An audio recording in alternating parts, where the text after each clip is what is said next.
Assalamualaikum warahmatullahi wabarakatuh. Perkenalkan, saya Dinda Ayu Yunitasari dari Prodi Pendidikan Guru Sekolah Dasar Angkatan 2022. Saya akan mempresentasikan mengenai apa itu konsep anak berbakat dan bagaimana memahami potensinya. Jadi pada mata kuliah pengembangan minat dan bakat, di sini saya akan menjelaskan bagaimana konsep anak berbakat. Anak berbakat sendiri memiliki kemampuan istimewa dalam belajar, seni ataupun memimpin. Mereka membutuhkan program pendidikan khusus agar potensi mereka juga berkembang. Presentasi ini akan membahas definisi karakteristik kebutuhan anak berbakat serta tantangannya dalam pendidikan mereka.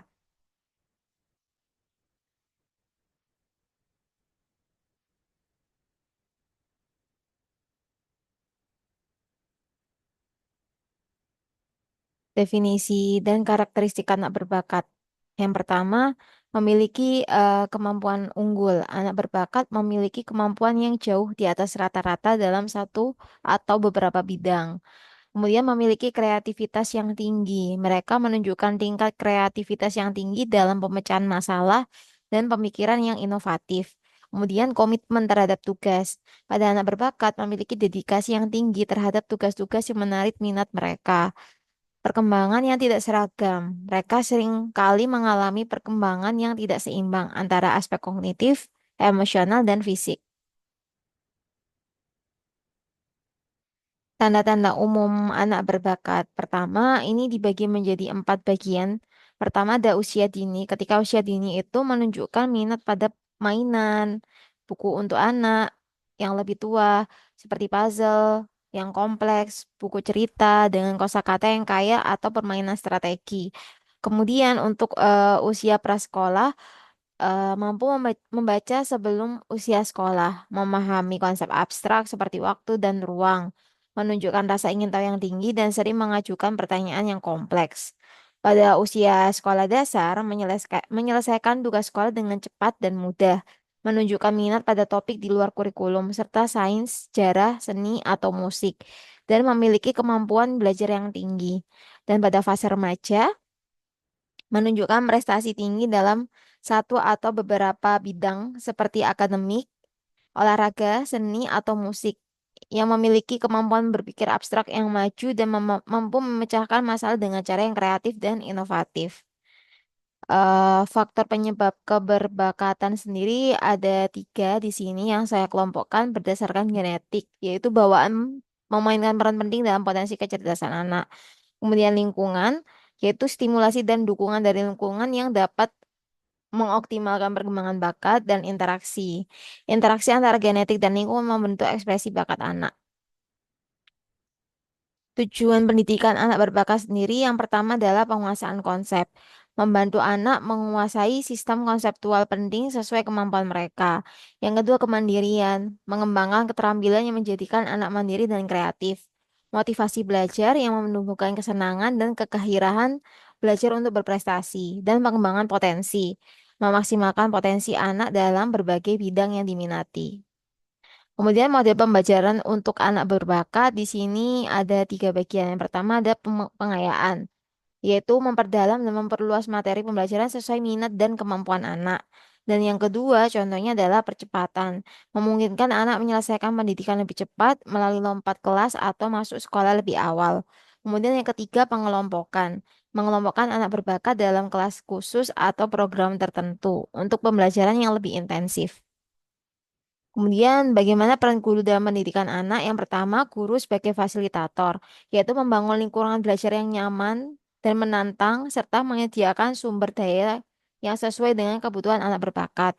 Sebagai inovator, yaitu mengembangkan metode pembelajaran yang kreatif, menarik, dan mempertimbangkan gaya belajar anak berbakat. Kemudian, sebagai mentor, mendukung perkembangan potensi anak berbakat secara menyeluruh, meliputi aspek kognitif, sosial, emosional, dan kreatif.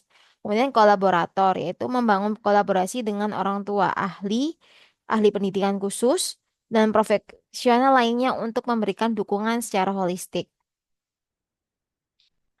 Bagaimana peran orang tua dalam memupuk bakat anak? Yang pertama, memberikan dukungan emosional dengan menyediakan sumber daya, kemudian mengenali dan menghargai bakat dengan memfasilitasi pengembangan minat. Kemudian menjaga keseimbangan, yaitu berkolaborasi dengan sekolah, mendorong kemandirian, dan memberikan tantangan yang sesuai. Tantangan dalam pendidikan anak berbakat. Yang pertama, keterbatasan sumber daya, kurangnya dan fasilitas khusus untuk program anak terbakat. Yang kedua, identifikasi yang tepat, yaitu kesulitan dalam mengidentifikasi anak berbakat secara akurat dan komprehensif. Kemudian yang ketiga adalah penyesuaian kurikulum. Tantangan dalam mengembangkan kurikulum yang fleksibel dan sesuai kebutuhan. Yang keempat, dukungan sosial emosional.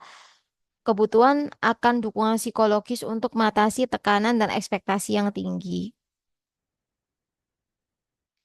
Kemudian masa depan pendidikan anak berbakat di Indonesia, yaitu pertama kita bisa mengembangkan inovasi teknologi dengan pemanfaatan teknologi yang canggih seperti pembelajaran online, yang interaktif, platform pendidikan berbasis AI, dan berangkat lunak yang khusus untuk mendukung proses belajar anak berbakat dan memberikan akses ke sumber daya global.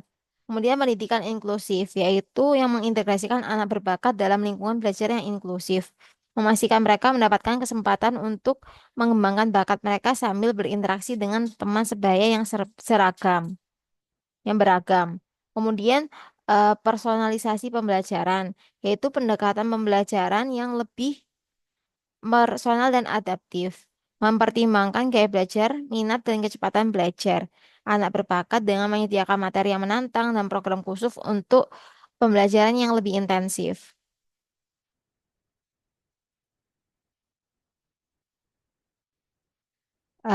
Sekian presentasi dari saya. Jika ada pertanyaan, boleh disampaikan lewat eh, komentar ya di dalam YouTube ini. Sekian, terima kasih. Wassalamualaikum warahmatullahi wabarakatuh.